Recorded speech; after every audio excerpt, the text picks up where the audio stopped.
So, as Presbyterians in this house of worship, we move from the curiosity of the intellect. And if we're prayerful, there is a dropping that occurs into the wisdom of our hearts. And when that happens, it moves us to action. And it's action that we find in our hands, in our feet, moving towards meaningful change.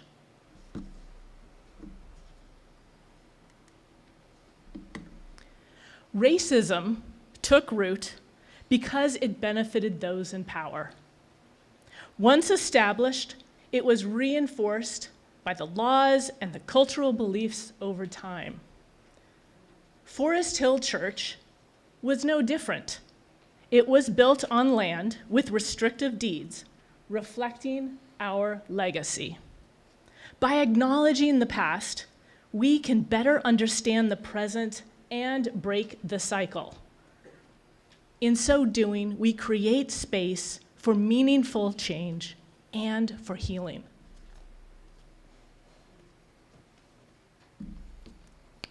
So where are we at as a congregation?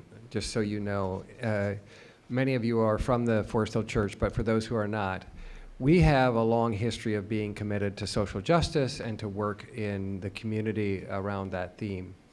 In 2010, as a wake-up call, we were focused on an incident that occurred with two of our young black youth from the congregation, but that led us to not focusing on what happened to them outside the community, but what it's like to be a member of this church as a black family or as a black person. So that call led to the formation in 2010 of the Race Core Team and over a decade of work of looking at ourselves and examining racial equity. We went through a program called PRISM. We had facilitators come in. We did a self-assessment. We did a number of things to work at that. And that eventually we had the formation of Racial Equity Buddies, the Ron Register Scholarship Fund, but eventually that led us to this point here. And so in 2022, in April, the Ministry of Justice and Mission chose to formed a racial inequity repair committee and submitted that to the church leadership, a proposal to initiate a racial repair program. And that program then was decided in October of that same year in 2022 that we would begin a racial repair program. And there was actually funding set aside by the Ministry of Justice and Mission of $9,000 and then another $10,000 from our community grant program to come up with $19,226 to be set aside with $10,000 a year committed to that after that.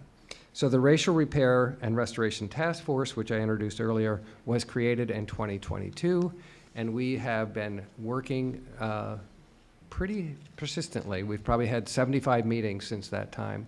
We meet every week in preparation for coming here. So really the point I want to leave, building on what Janine said, is we had to look at ourselves and say, how are we complicit? How are we taking responsibility? It's not enough to study. It's not enough to donate. We have to take this very seriously and put ourselves into the game. In so doing, we created a trinity of racial healing. This emblem really spoke to us. It energized us. It moved us forward.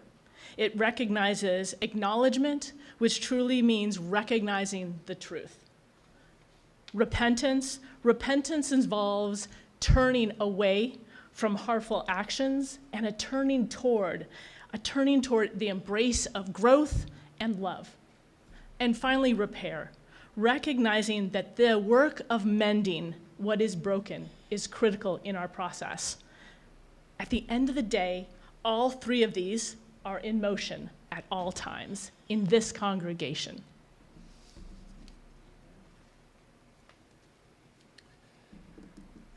So now we'll give you a little context of why education debt was the focus. The first, and you have these slides, the first slide simply indicates that we all talk about inflation now, but the reality is that tuition inflation has been going on And over the last 25 years, it has dramatically outpaced wages, and so that people's tuition is way outpacing their ability to pay back. And that's due in large part to lack of federal and state support for higher education. This chart tells you a little bit more about the breakdown by race and ethnicity. And so for black borrowers of higher education, the debt is much higher, and it's highest among black women of 37,558 compared to black men of 35,665, higher than any other group. But that's not enough. The other piece of that, these top two figures talk about the average amount black borrowers take out compared to the average amount that white borrowers take out, with about a $10,000 difference. But the underlying really significant piece we have to look at is that overall 2.9% of wealth is held by black households compared to 86% held by white households. So there's not only just an income gap and a borrower's gap, there's a wealth gap as well. And when we look at the landscape of student loan debt, black borrowers have less capacity to pay back, and so they're more likely to have current debt or be behind in debt, and also have a smaller percentage of debt paid off. And in many cases, the debt actually is higher than when they took out the loans because of the way the system is structured. So that has created a tremendous shortfall. And we focused on black female student debt because of this disparity in income. 4 years after graduation, we know that the black borrower owes $53,000, while the average white borrower owes $28,000. And for women, it's even higher.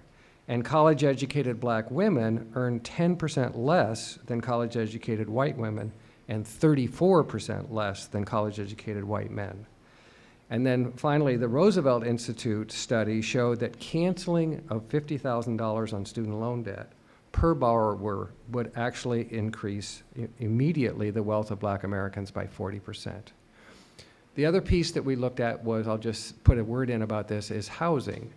So we know that owning a home is the single greatest way of building wealth in this country.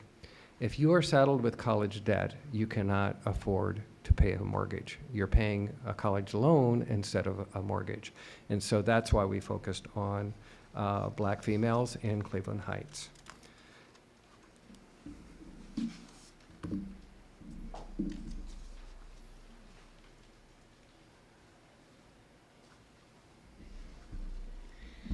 So yes, you may know that there is a federal student loan debt elimination program, and this is it's a current program that's currently happening that allows people who work in nonprofit or government jobs, employees, to have their federal student loans canceled after 10 years of on-time payments.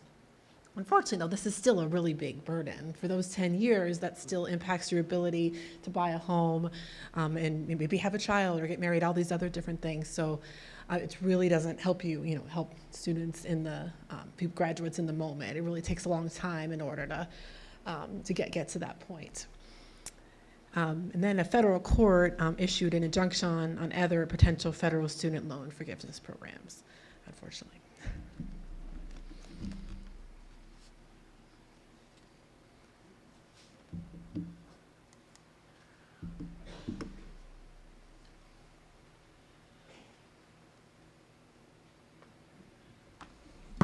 Bring it down a little bit.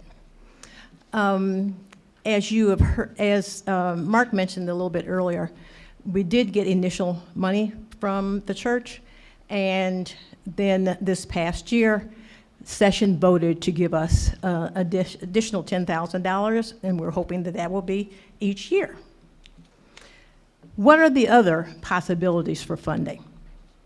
One, free will offerings. And we've talked about, we do other free will offerings during the year. Possibly doing free will offerings sometime during the year.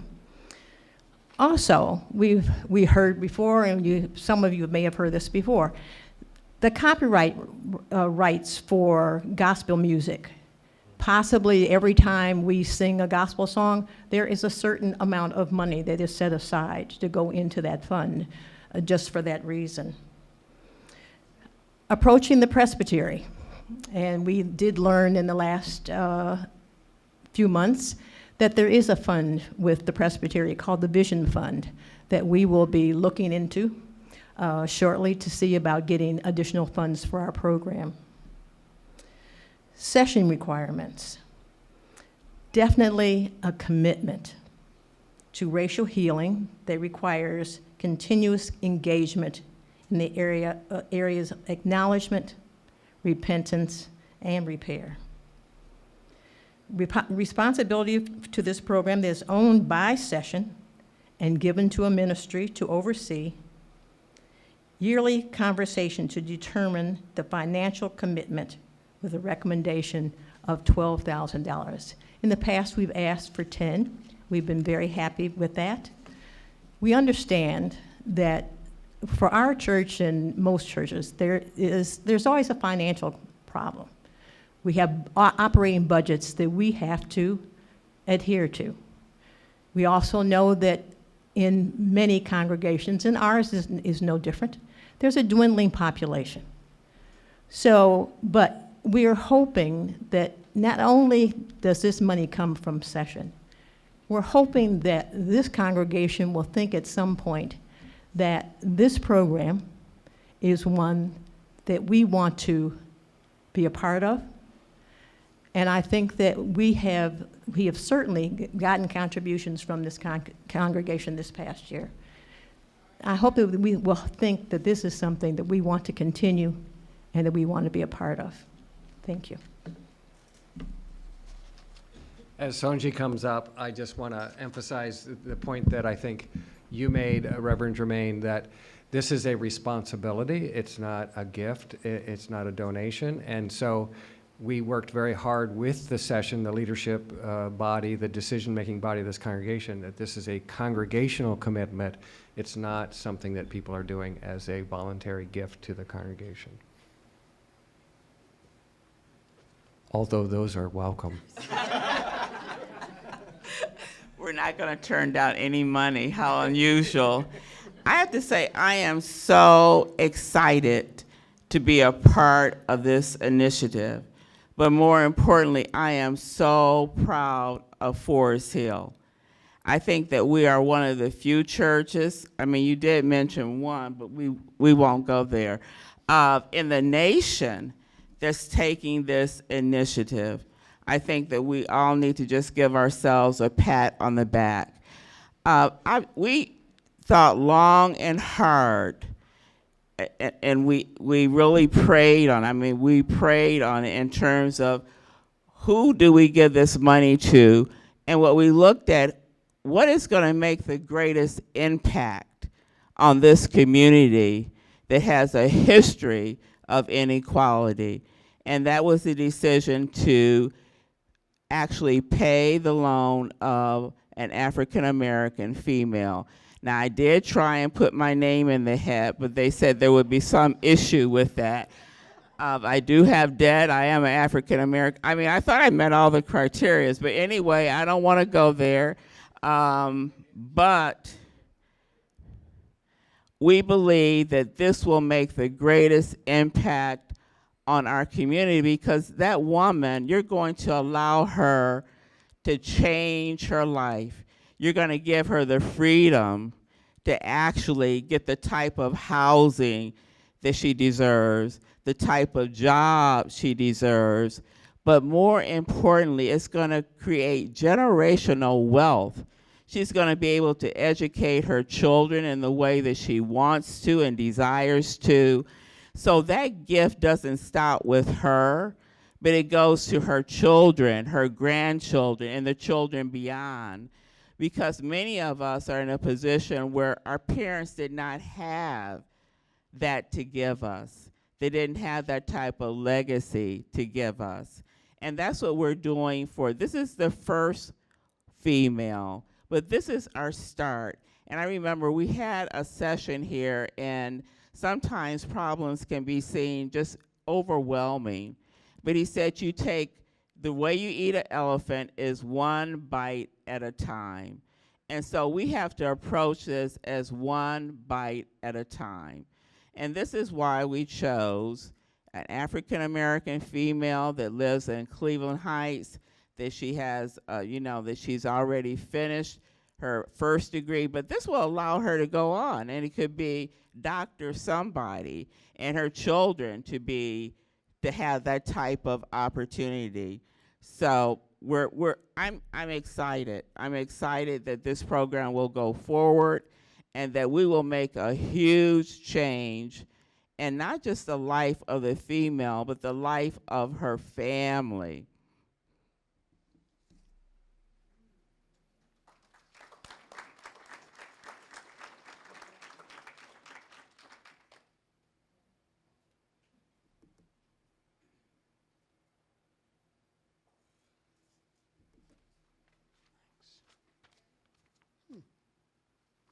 How to get involved, how you can get involved. The bottom line is, whoops.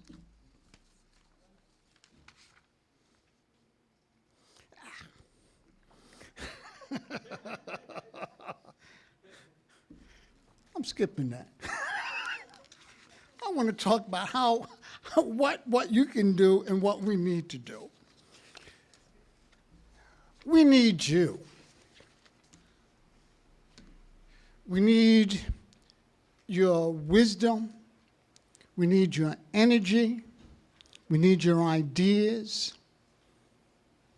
We need you to help motivate others and join us. As important as that is, we understand that we need to move beyond the walls of Forest Hill Church, that we need to engage the broader community, the church community, civic organizations. This is but one step, landing on the moon. One small step for man, one large step for mankind.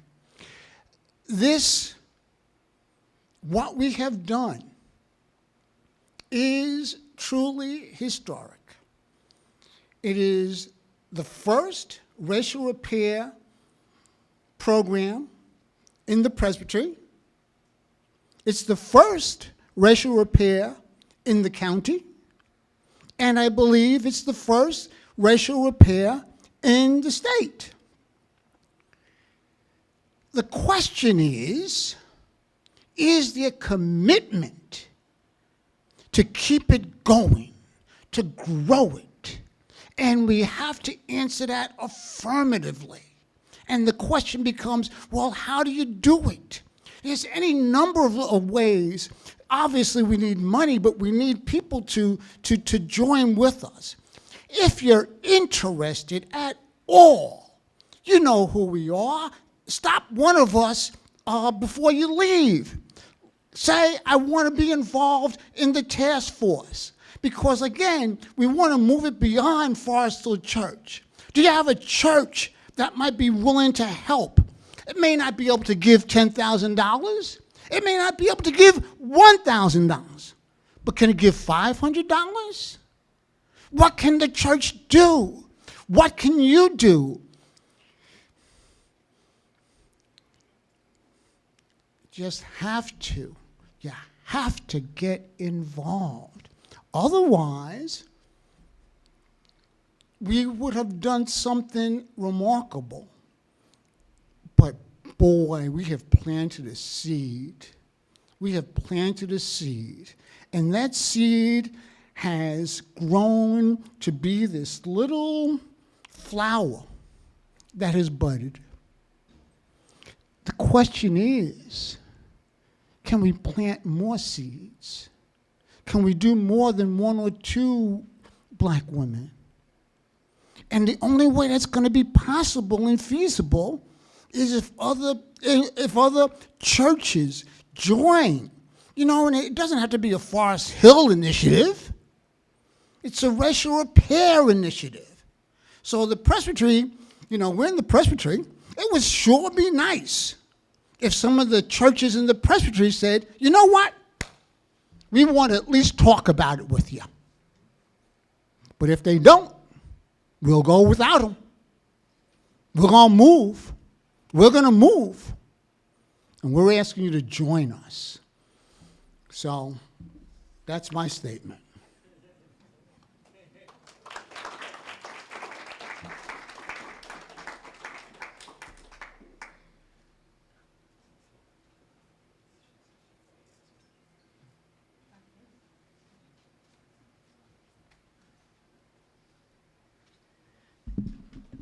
Well, I have two things, but the first thing, some of you probably had heard that we were doing an ideation session. We decided to postpone it. So it is now going to be on November 9th, 11 to 1:30 at North Church, which is at the Lutheran Metropolitan Ministries on Superior Avenue. The ideation session is basically for people who, not so much for this church, but those of you who are here who are not members of this church, and who have started a repair program, or who are thinking about the idea of maybe wanting to start one. And even for members here, if you have other friends who maybe you had a conversation with and talked to them about what we're doing here, and they might be interested, have them come to our ideation session. It's going to be headed by Janine and Mark, and they're going to talk about starting one, getting ideas if you're doing one to share. So that's something coming up. Right now, I am moved to ask Scott Peters if he would come to the microphone. He has something that he would like to share with this congregation.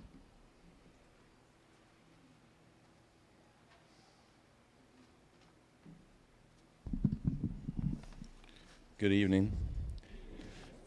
I want to thank the members of the Racial Repair and Restoration Committee, Sanjay, Marina, Janine, Danielle, Mark, and Quinton, for their foresight and commitment to bringing Reverend Jermaine Ross Alam to Cleveland to kick off the church's new beginning, the Racial Repair for Educational Debt Program.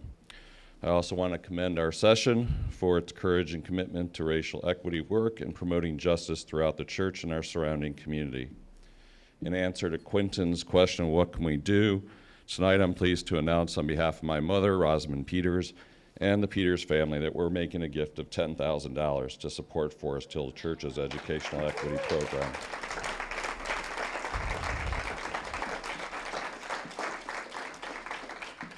This contribution is made in memory of my father, Graham Peters, who passed away last month, who was a devoted member of the church for 66 years. As longtime residents of Forest Hill community and members of this church, we recognize the importance of having all members of the church contribute to the process of repair. We thank the Racial Repair and Restoration Task Force for their guidance, wisdom, and inspiration in proposing this bold initiative.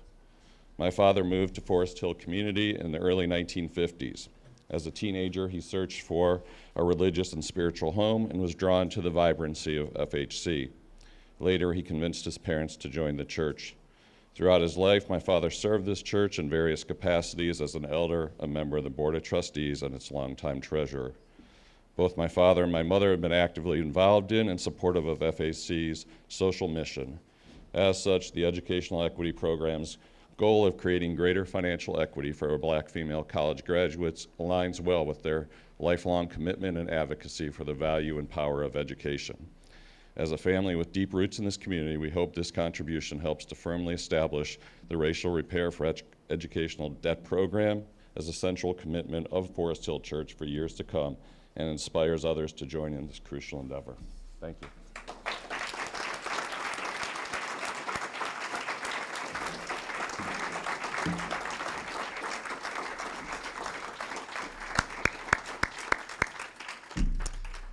Thank you. I'm so excited about that. Thank you, Scott, and to your family. It also sends a message about what responsibility looks like, and so thank you for doing that. So at this time, we do have time for some questions, and then we will have a celebration. So we have a hand in the back, and I think Kurt has a microphone. A question came, how do I apply? And we actually have the answer, and we forgot that in our presentation. So the application went live, is going live today, and we have flyers, that if anyone wants to take one, that's great. And there is a QR code and a link that you can follow to access the application. So yeah, please spread this far and wide to folks that you know. Oh, okay, okay. Yeah. Yes. So it's the application for folks to, yeah. And we'll send it out through Forest Hill, so people can just forward it on through email. We do not have a deadline. We have not set that yet. Rolling application. So right now it's rolling applications and, yeah. Well, we haven't, we're just letting them go now, so we're not gonna cut it off tomorrow. And we'll have to see what response we get before we say we wanna stop. Asia. Thank you so much, and thank you, Reverend Jermaine, for coming. I wanted to touch on something that you said about reparations being community-specific. And my question is to the task force, how many Black women between the ages of 18 and 39 did you speak with when coming up with this process?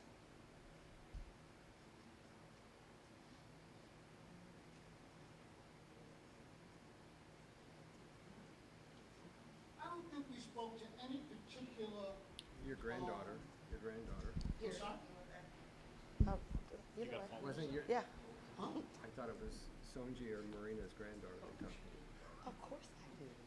I don't think we spoke to any particular demographic as much as we researched the data, and that we did. And then, of course, we had our own personal experiences, meaning many of us have children that are still in debt, but what really drove it was the data, the educational data, and additionally, that there was no program like this. Just doesn't exist. So I want to push back on that and say that there are educational debt canceling programs for Black women all throughout the country. But my follow-up question to you is, if you didn't talk to anyone between the ages of 18 and 39, how do you know that what they want is their student debt relief? Because I can tell you as a 39-year-old that what keeps me up at night is not my student loan bills. It's the groceries I can't afford. So I'm not against this program, and I'm not against Forest Hill doing something. I'm just asking, how do you determine for someone else what the right thing is if you haven't talked to them? Once again, it was the national data that we took a look at, and our task force looked at the data, and we really the decision was housing or education debt. And we realized that there were a lot of housing programs, and so we went with education. Marina? Let me say, yes, we did. Okay. I have 3 grandchildren, 3 granddaughters, and they fall into that age category. And each one of them said, if they could get rid of their education debt, That how would be much their number farther one they priority. would be. So we didn't stand out on the corner and ask for a number of people. But I, for one, as a member of this committee, can speak to on that subject. There are students out there of that age range, and if they can get rid of their student debt, that means there's so many other things that they could do. And I agree with that, and I understand that. I'm just wondering if I guess what I'm asking is this a done deal, or are you willing to talk to more people about where this money goes? It's announced, I think the program is announced and it's launched. There's no reason why racial repair couldn't include other things. I think just the other point that I would add to what Quentin said is that, and I talked to college graduates with debt as well, black females, and one of the things, two things that came up is one who had their 10-year process and had their loan forgiven. I talked to them the week that it was forgiven, and how hard it was, and how many people they knew that were eligible that did not get the debt canceled because they missed a payment, there was, between jobs or whatever. And so there was this huge need. And then the other thing that those folks said, which is also supported by the data, is that we are trying to address a structural problem, which is the lack of wealth creation among black women. And so meeting other needs of those folks doesn't really meet the needs of wealth creation. And there are housing assistance programs, but like I said before, you could get down payment assistance, but if you're paying a huge amount of debt every month, you can't pay a mortgage and that debt at the same time. So, so that was part of the conversation. We talked to people and we took the data and it was really focused on the structural aspect of that and trying to do wealth creation. Okay, and then I just have one more question. Please indulge me. I'm sorry. One more, just one more. Will this money go to the student or former student, or will it go to the institution? Yeah, Marina, you want to talk to that? And that's it. I'm giving the mic.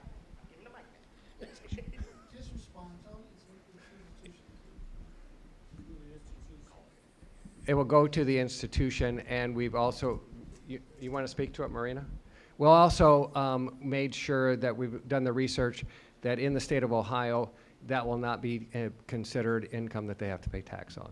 And that's partly why we're doing it that way. Hi, Mark. Thanks to the committee. I appreciate all of your hard work and research. I had a question about the finance side. Obviously, there's a limited amount at the moment, and you're looking at applications. Is the amount that will be gifted determined? Is that to be determined? And then sustaining the fund, was there conversation beyond, once that money is donated, replenishing it yearly? Is there a threshold you're looking to set up like an endowment? Just curious about those future plans. All of the above. We'll take it all.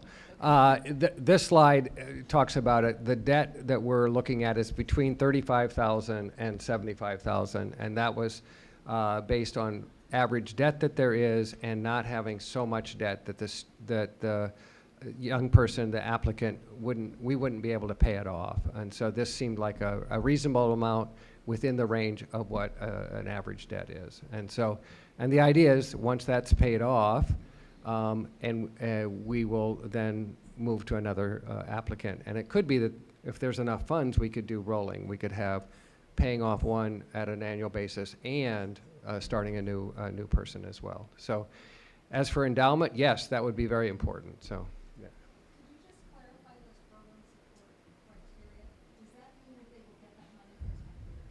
That means what? They'll get it until their loan is paid off. Well, the question was, will they get that money for 10 years? They'll get whatever amount we can afford to pay them until the debt is paid. If we have an applicant who has a $36,000 debt, we have $36,000. We'll pay that off and we'll start another application. If the person has a $75,000 debt, we won't be able to pay that off for a few years. I just want to make a comment, and it's generated by the gentleman's comment over here about fairness. There seems to me, this is an elephant in the room, what's larger than an elephant? There's a dinosaur that I don't know how we discuss it. We are a small group. But I think the example of Georgetown a few years ago, where they used their money to admit to some of the egregious things they had done as far as slavery. If we were to tap into or have universities, two things. Number one, challenge universities about the cost of education. And the second thing, if you looked at the endowment, and this is not an original thought, if you looked at the endowment of some of the universities, especially the Ivies, they could settle all, forget the government, forget doing the little stuff that the government and struggling about who do we pay, who do we not pay. Harvard University, I would imagine, with their endowment, could pay off all the debt in this country. All of the wealthy people who are building buildings in their own honor, and I have relatives who are going to those buildings as we speak.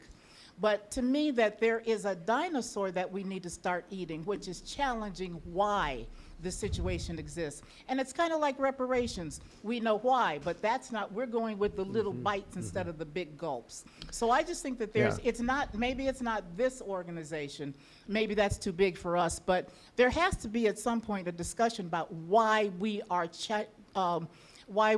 costing young people, and especially in some universities where the curriculum, the first 2 years doesn't even involve anything that they're going to be doing when they're in the work situation. So, you know, I'm saying that only because when we talk about fairness, money is money, but there's a lot of money that we don't touch because it's sacred, and that's university money. Yeah, yeah.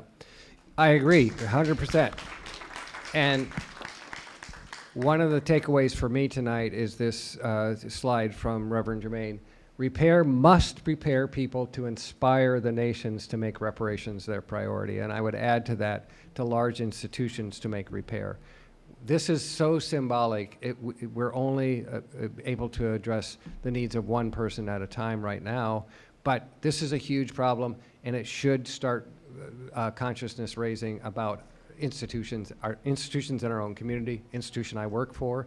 All of these need to be challenged. You want to add to it? No, I just want to say, that you're right though, Pat. It goes to what Reverend Jermaine was saying. What Reverend Jermaine was saying, you need a groundswell. You need to, you need to begin. And in a beginning, then you have to grow it. But if you're just going to call on people to do things as opposed to doing what you can, you gotta build, We have to build that groundswell that emanates beyond our church all the way through the nation, but it's a groundswell, you know? So that's what I think. We'll go to Marcy. I would like to make a contribution to this fund, and there may be other people in the room also. If I write out a check to Forest Hill Church, what do I put on the check to make sure it goes to that fund?